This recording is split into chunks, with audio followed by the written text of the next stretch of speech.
You and I both know this is the kind of moment that defines a season before it even begins. The off-season isn't just about headlines or big contracts.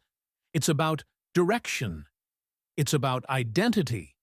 It's about deciding whether this team is ready to push its chips to the center of the table or take one more calculated step forward.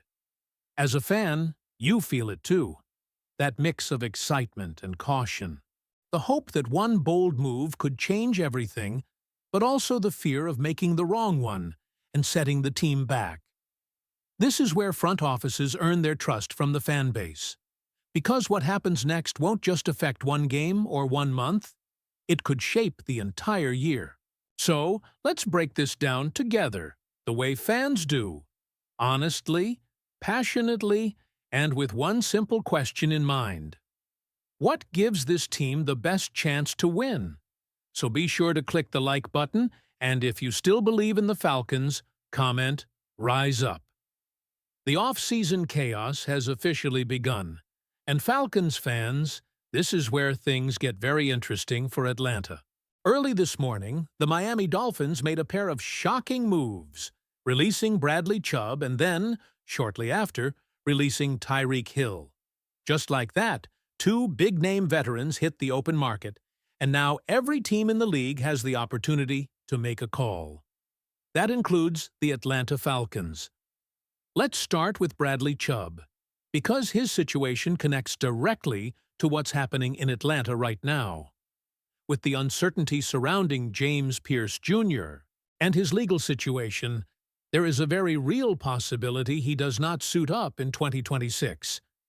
Based on how these cases typically unfold and the way the league has handled similar matters, a lengthy suspension feels like the most realistic outcome. Nothing is official, but the writing on the wall suggests the Falcons may need reinforcement off the edge.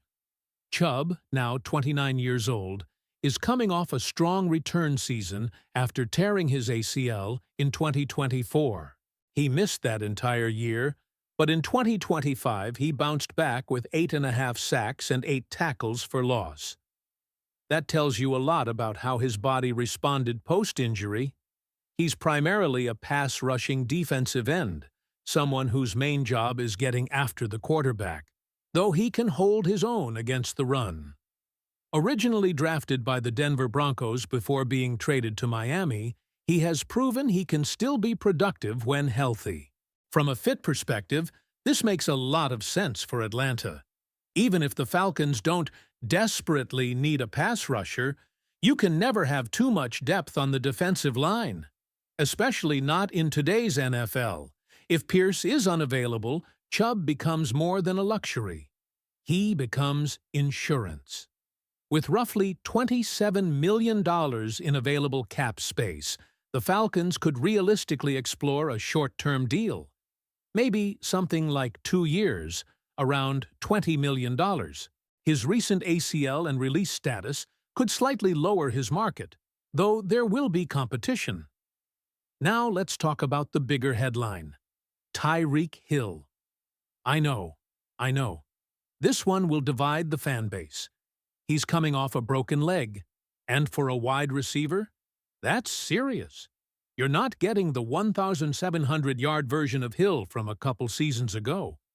That level of production isn't realistic at this stage of his career, especially after a major injury. But here's the key question.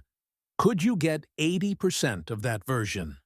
Because 80% of Tyreek Hill is still a nightmare for defenses.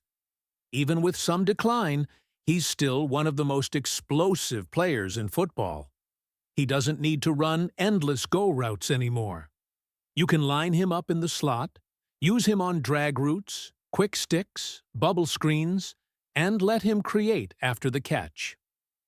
One of Atlanta's biggest offensive weaknesses last season was the lack of consistent chunk yardage in the screen game.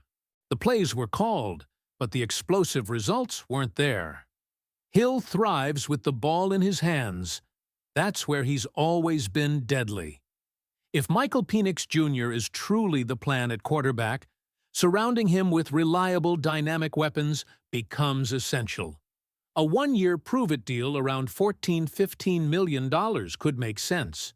The challenge is cap allocation. One-year deals are harder to manipulate financially, and Hill may still believe he deserves close to $20 million annually. He won't get Jamar Chase or Justin Jefferson money, but he will want something significant. That brings us to the bigger picture. Does the front office want to swing big now, or stay conservative and build through smaller signings and the draft? This free agency class is considered mediocre at several positions, and Ian Cunningham is expected to focus heavily on the draft, potentially trading down to build more capital. The franchise tag window is opening, and even decisions like what to do with Kyle Pitts loom large. This is shaping up to be a loaded offseason, not necessarily because of elite free agents, but because of the trade possibilities and financial maneuvering across the league. And now, suddenly, two major names are sitting there for the taking. So let me ask you this, Falcons fans. If you had to choose, would you prioritize Bradley Chubb to reinforce the pass rush, or take the gamble on Tyreek Hill to electrify this offense? And this is where it gets even more fascinating, because the Falcons are standing at a crossroads financially and philosophically. Do you make the splash move that grabs headlines across the league? Or do you play this patiently and trust the long-term build? If you go the Bradley Chubb route, you're addressing a potential immediate hole. Pass rush is never optional in today's NFL. Even if you believe in the current rotation, even if you think internal development can bridge the gap, losing James Pierce Jr. for any stretch changes the math entirely. Chubb gives you proven production. 8.5 sacks coming off an ACL tear is not a small detail. That shows resilience. That shows conditioning. That shows he can still win one-on-one matchups. And in critical third-down situations, that's what this defense needs. Someone who can collapse the pocket without needing to dial up exotic blitzes. But here's the counterpoint. The Falcons' offense still lacks that fear factor. And Tyreek Hill, even at less than peak form, instantly changes how defenses line up. Safeties can't cheat toward the box. Corners can't sit flat-footed.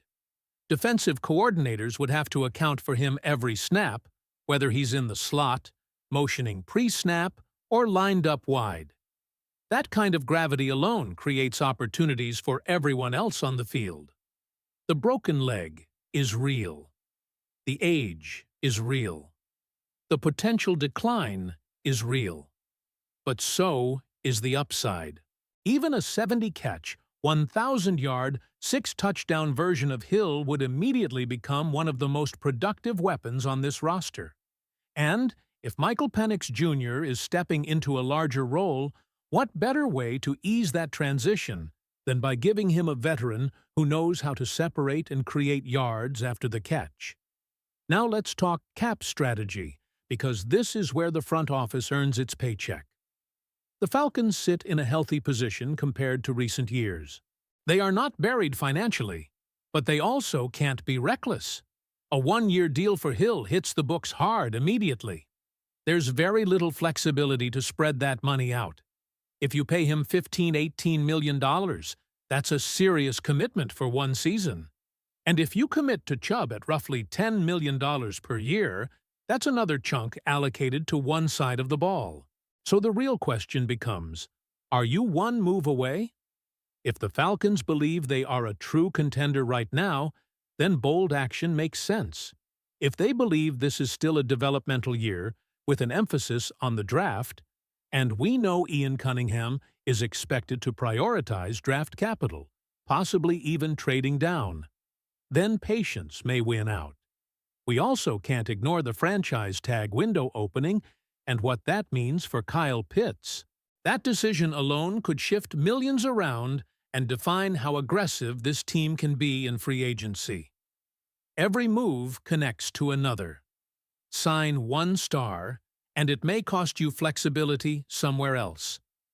This offseason is loaded not necessarily with elite free agents, but with volatility. teams resetting, veterans being released, cap gymnastics everywhere. And Atlanta is sitting right in the middle of it all with options, real options, for once. Bradley Chubb strengthens your pass rush immediately and stabilizes the defensive front. Tyreek Hill injects speed and explosiveness into an offense that desperately needs chunk plays. Both come with risk. Both come with upside. And both would signal very different philosophies about where this franchise believes it stands right now. That's what makes this moment so critical.